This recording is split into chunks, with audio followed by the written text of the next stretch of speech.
a successor for real. Peter Staunton reports. Graham Taylor used to think he was a lucky manager, but at the end his luck ran out in a big way. In Holland last month, England should have had a penalty. The referee changed his mind. Then he failed to send off the player who quickly gave Holland the lead. That was effectively the moment that England were out of the World Cup. That his 3-year reign was over was never in doubt, but the confirmation of his departure came today, suddenly. I think we both agreed that his position has become totally untenable. And it was upon that basis that he tendered his resignation, and we felt that was the right and proper thing for him to do.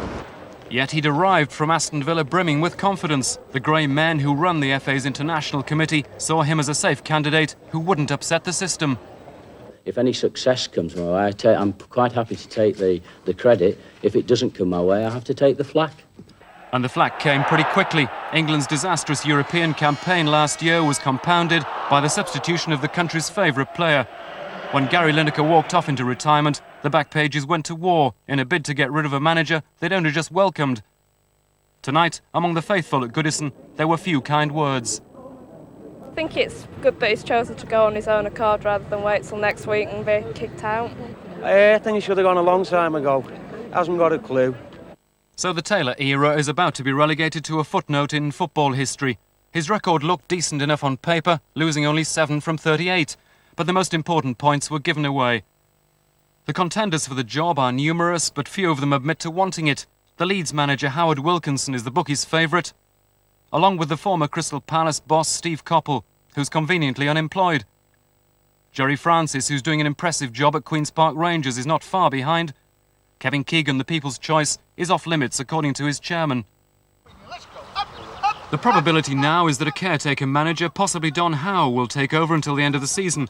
But the fear is that the same people who chose Taylor will now choose a similar figure as his successor, unless the system is overhauled. I think there needs to be a continuity of style and skill all the way through, from schoolboys to youth to under-21s to senior level.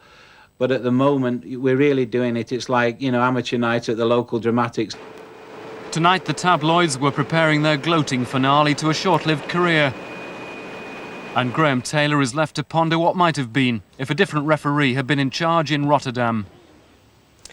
The Prime Minister's Northern Ireland Peace Initiative came under further attack today, this time from the leader of the Ulster Unionist, James Molyneux. Criticising what he called bursts of misplaced optimism and enthusiasm, Mr Molyneux said the Irish government was merely the conduit for an eventual deal with the IRA. Those who'd marched for peace in Northern Ireland, he said, weren't marching for surrender to the terrorist demands. Here's our political editor, Michael Brunson. The Prime Minister, leaving for the Commons this afternoon, always knew that a peace initiative on Northern Ireland carried high risks, and Lord Tebbett's attack on it last night underlined that. Once in the chamber, though, Mr Major rejected any suggestion that he was trying to undermine the union between Ulster and the rest of the United Kingdom. We are not looking for peace at any price. What I do wish to know is if the IRA are prepared to end their violence for good, and I think it is right for us to put that question when there do seem to be some suggestions that the IRA may be thinking of an end to violence. Later, Downing Street sources confirming a high-level meeting of ministers on Northern Ireland this morning said that official briefing papers had suggested a possible change of IRA heart to the Prime Minister. But the Ulster Unionist leader James Molyneux, less critical so far of the peace process than Dr Paisley, simply doesn't believe it. People in Northern Ireland suspect betrayal in every sentence they now read or hear, he told MPs, especially after talk about overtures to Sinn Féin President Gerry Adams. I have no means of knowing how long such simmering fears can be contained, but I do know that something must be done to reduce the fever.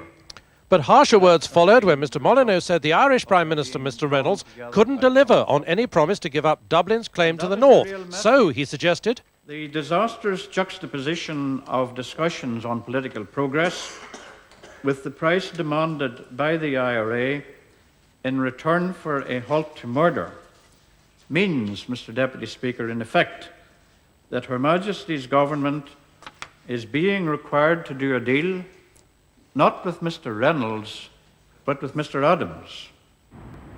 Later, Mr Molyneux talked about a government high-wire act, but praised its lower-key peace activities.